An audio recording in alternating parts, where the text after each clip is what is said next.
भारत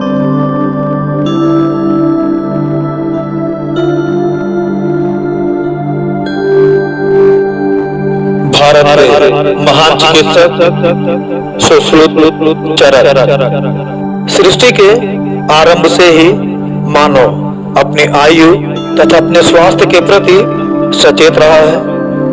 समय समय पर विशिष्ट व्यक्तियों को जिन वस्तुओं से कोई अनुभव हुआ, उन सिद्धांतों के संकलन से ऐसे ग्रंथों का निर्माण हुआ जो मानव के स्वास्थ्य के लिए कल्याणकारी सिद्ध हुए।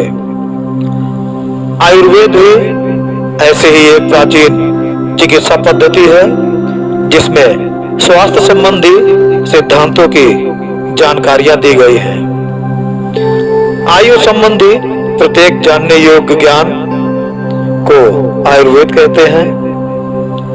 आयुर्वेद संबंधी सिद्धांतों को क्रमबद्ध संकलन कर ऋषियों ने अनेक संहिताओं का निर्माण किया।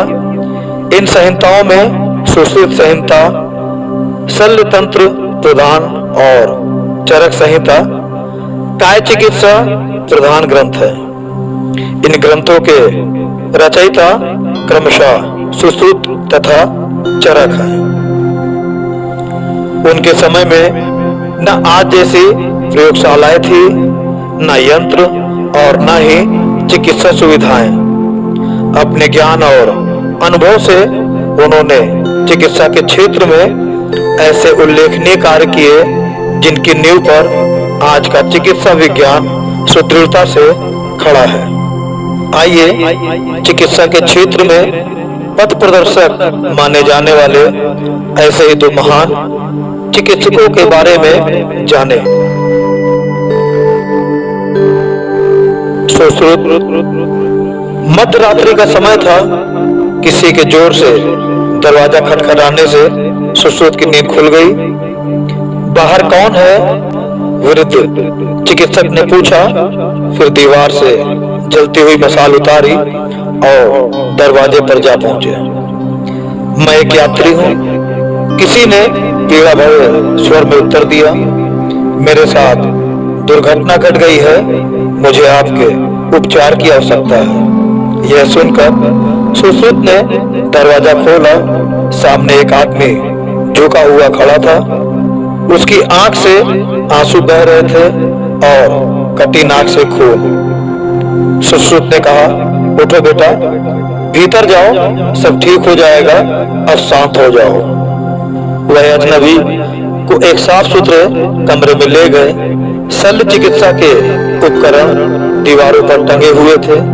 उन्होंने बिस्तर खोला और उस अजनबी से बैठने के लिए कहा। फिर उसे अपना चोंगा उतारने और दवा मिले पानी से मुंह धोने के लिए कहा।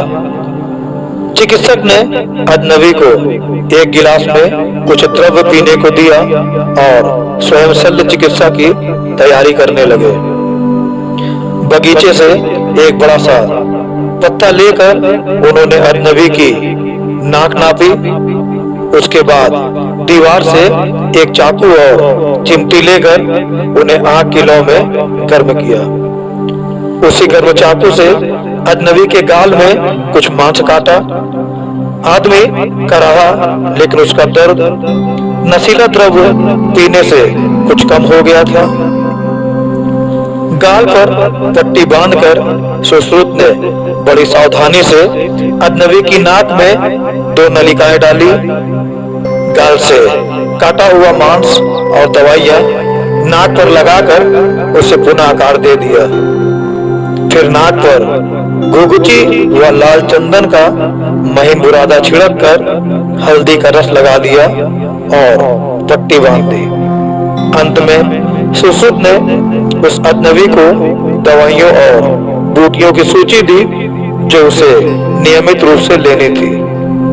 उसे कुछ सप्ताह बाद वापस आने को कहा जिससे वह उसे देख सके। आज से 2500 वर्ष पूर्व सुश्रुत ने जो किया था उसी का विकसित रूप आज की प्लास्टिक सर्जरी है। सुश्रुत को प्लास्टिक सर्जरी का जनक कहा जाता है। सुश्रुत का जन्म 600 वर्ष ईसा पूर्व हुआ था। वह वैदिक ऋषि विश्वामित्र के वंशज थे। उन्होंने वैद्यक और शल्य चिकित्सा का ज्ञान वाराणसी में दिवोदास धन्वंतरी के आश्रम में प्राप्त किया था। वे पहले चिकित्सक थे जिन्होंने उस शल्य क्रिया का प्रचार किया जिसे आज सिजेरियन ऑपरेशन कहते हैं। वह मूत्र नलिका में पाए जाने वाले पत्थर निकालने में, टूटी हड्डियों को जोड़ने और मोतिया बिंदु की शल्य चिकित्सा में दक्ष थे। सुश्रुत एक अच्छे अध्यापक भी थे।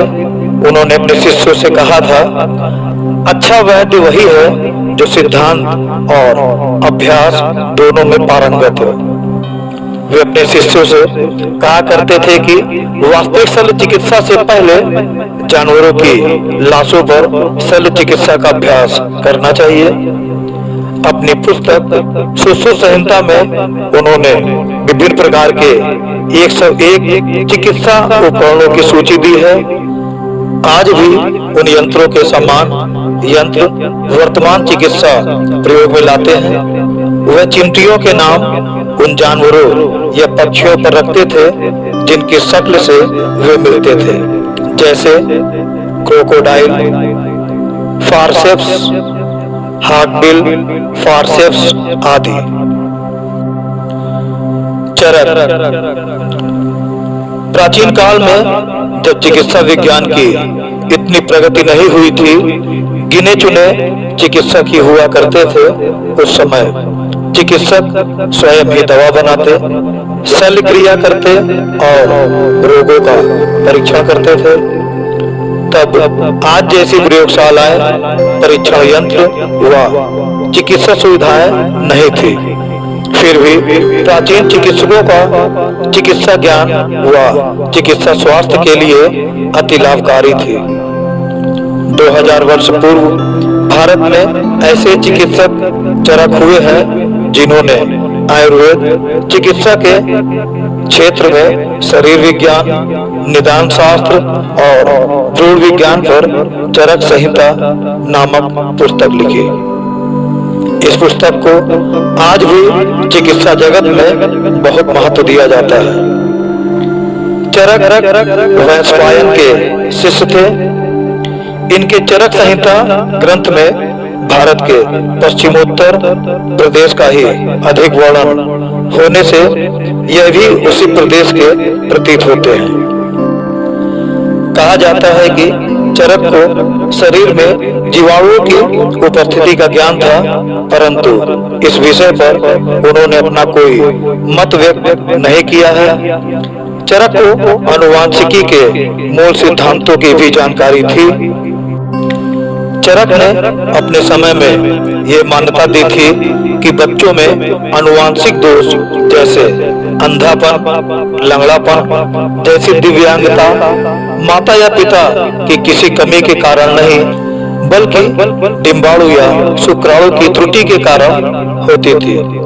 यह मान्यता आज एक स्वीकृत तथ्य है। उन्होंने शरीर में दांतों सहित 360 हड्डियों का होना बताया था। चरक का विश्वास था कि हृदय शरीर का नियंत्रण केंद्र है। चरक ने शरीर रचना और भिन्न अंगों का अध्ययन किया था। उनका कहना था कि हृदय पूरे शरीर की 13 मुख्य धमनियों से जुड़ा हुआ है। इसके अतिरिक्त सैकड़ों छोटी बड़ी धमनियां हैं जो सारे ऊतकों को भोजन रस पहुंचाती है और मल व व्यर्थ पदार्थ बाहर ले आती है। इन धमनियों में किसी प्रकार का विकार आ जाने से व्यक्ति बीमार हो जाता है। प्राचीन चिकित्सक आत्रेय के निर्देशन में अग्निवेश ने एक बृहद संहिता ईसा से 800 वर्ष पूर्व लिखी थी। इस बृहद संहिता को चरक ने संशोधित किया था, जो चरक संहिता के नाम से प्रसिद्ध हुई। इस पुस्तक का कई भाषाओं में अनुवाद हुआ। आज भी सुश्रुत संहिता तथा चरक संहिता की उपलब्धि इस बात का स्पष्ट प्रमाण है कि ये अपने अपने विषय के सर्वोत्तम ग्रंथ हैं। ऐसे ही प्राचीन चिकित्सकों की खोज रूपी नींव पर आज का चिकित्सा विज्ञान सुदृढ़ रूप से खड़ा है। इन संहिताओं ने नवीन चिकित्सा विज्ञान को कई क्षेत्रों में उल्लेखनीय मार्गदर्शन दिया है।